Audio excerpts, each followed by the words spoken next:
You can own a $10 million apartment building, hold the deed, pay the mortgage, pay the taxes, and one single tenant who simply stops paying rent can legally continue living in your building for 2 to 4 months while you cover every one of those costs yourself.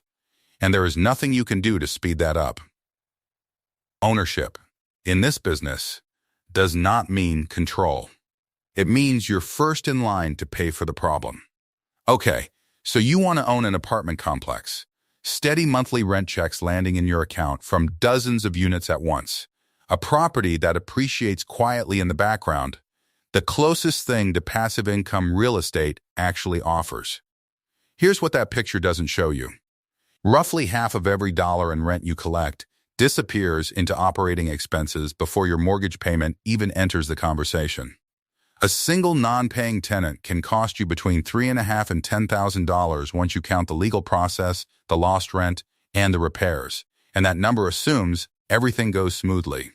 And in the current market, the returns investors are accepting on new apartment deals have stayed at the tightest level in 25 years, meaning you're paying more for less profit than almost any point in recent memory. Owning an apartment complex looks like the closest thing to a guaranteed real estate fortune. It is actually one of the most operationally demanding. Thin-margin businesses you can enter, dressed up in a very convincing suit. By the end of this, you'll understand exactly why, and what the real math looks like once you get past the rent roll. Before the numbers, let's define the scale we're talking about, because apartment complex covers a genuinely wide range. There's the small multifamily property, 5 to 50 units, often the entry point for a first-time owner, typically managed hands-on or with a single part-time manager. There's the mid-size garden-style complex, 50 to a couple hundred units, low-rise buildings spread across a landscape property, the version most people picture when they imagine actually owning an apartment complex. There's the mid-rise or high-rise urban property, denser, more expensive to build and operate, but commanding premium rents in tighter markets. And there's the institutional scale portfolio, hundreds or thousands of units owned by real estate investment trusts and private equity funds. The players who can execute billion-dollar single transactions the way you and I buy groceries. This script focuses on the mid-size garden-style complex, the realistic entry point for someone actually trying to build wealth in this business, while pulling real numbers from the institutional tier, because that's where the industry's data is most transparent. The acquisition cost, and the two very different paths to get there. If you're building new, construction costs for an apartment complex range enormously, from $4.7 million to $52 million per project, with the national average for a 50-unit, 5-story mid-rise building landing around $11 million.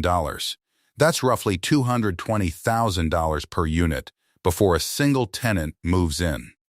If you're buying an existing property instead, the more common path for a first-time owner, pricing is typically quoted per unit, and that number swings dramatically by market and property class, from around $100,000 per unit for an older, smaller property in a secondary market, up to many hundreds of thousands per unit in a competitive metro.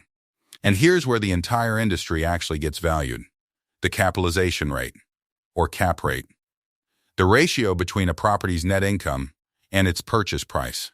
Apartment cap rates averaged 5.7% in 2025, and remarkably, have now held at that exact level for 7 consecutive quarters, the longest stretch of stability in 25 years. In plain terms, that means investors nationwide are currently accepting roughly a 5.7% annual return on their money before financing costs, one of the tightest, most competitive return levels of any real estate asset class in the country. The financing structure, and why this business runs on leverage more than almost any other we've covered. Very few apartment purchases happen in cash. Most are financed through specialized multifamily loan products, HUD and FA-backed loans currently running around 5.4% interest, alongside conventional bank and agency financing. This means your actual return on the cash you personally put in depends enormously on the spread between that 5.7% cap rate and your roughly 5.4% borrowing cost, a gap so thin that a modest rise in interest rates or a modest dip in occupancy can compress your real return towards zero surprisingly fast. This is fundamentally different from a driving range or a bike shop, where your own operating skill drives most of the outcome. Here, macro interest rate movements you have zero control over can single-handedly determine whether your investment works. The operating costs, and the number that quietly destroys more first-time investor projections than anything else. Experienced multifamily investors use what's called the 50% rule as a starting screen. Roughly half of every dollar of rental income you collect goes toward operating expenses, property taxes, insurance, maintenance, utilities, and property management before your mortgage payment even enters the picture. Many well-run properties manage to keep that ratio closer to 35 to 45%, but if your expenses run higher than 45%, that's usually a signal something in your cost structure needs a hard look. First-time buyers who build their financial projections around a rosier 25 or 30% expense ratio, because that's what feels intuitively reasonable, are almost always in for an unpleasant surprise the first time a real year of ownership actually plays out. The revenue model, and building a realistic scenario. Let's say you buy a 50-unit garden-style complex for $5.5 million, $110,000 per unit, a realistic price in a secondary market. Average rent across the property runs $1,200 a month per unit. At full occupancy, that's $600,000 a year in gross rent. But full occupancy doesn't actually exist in the real world. Current national vacancy sits around 4.8% and is trending upward toward 5.1% by the end of the year. So a realistic effective gross income lands closer to $570,000. Apply the 50% operating expense rule, and your net operating income comes out to roughly $285,000. Against your $5.5 million purchase price, that's a cap rate just north of 5%, right in line with the current market. Now subtract debt service on a typical loan-to-value structure, and depending on how much you financed versus put down in cash, your actual annual cash flow to you as the owner might land somewhere between $40,000 and $100,000, a real but genuinely modest return relative to the size of the asset you're managing and the capital you've deployed. Now here's the risk that makes this business fundamentally different from almost every other one we've studied, and it's the one that catches new owners completely off guard, because it directly contradicts what ownership is supposed to mean.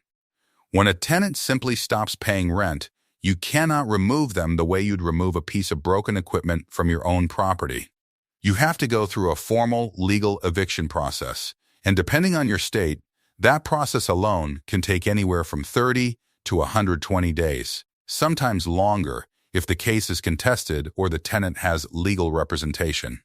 During every single one of those days, you're still paying the mortgage, the taxes, the insurance, and the utilities on that unit, while collecting zero rent from it. Once you add up court filing fees, process server fees, attorney costs if the case is contested, the lost rent itself, and the cleaning, painting, and repair costs typically required to turn the unit over afterward, the average eviction costs a landlord somewhere between $3,500 and $10,000 total. On our 50-unit example property, a single bad tenant, 1 unit out of 50, can realistically wipe out 10 to 20% of your entire year's cash flow, and that's before accounting for any damage they may have left behind on their way out. And here's the detail that should genuinely worry a first-time owner more than any single eviction. This isn't a rare edge case. Roughly 3 to 5% of tenancies nationally require some form of eviction action in a given year. On a 50-unit property, basic probability says you should expect to deal with this exact scenario at least once, and likely more than once, in almost any normal year of ownership. This isn't a risk you might encounter if you're unlucky. It's a cost of doing business you should be budgeting for from day one, the same way you'd budget for a roof replacement or a parking lot resurfacing, except this one shows up with far less warning and considerably more legal paperwork. So who actually wins in this business? Almost never the first-time owner who bought a single 50-unit property with thin cash reserves and no real operational systems in place.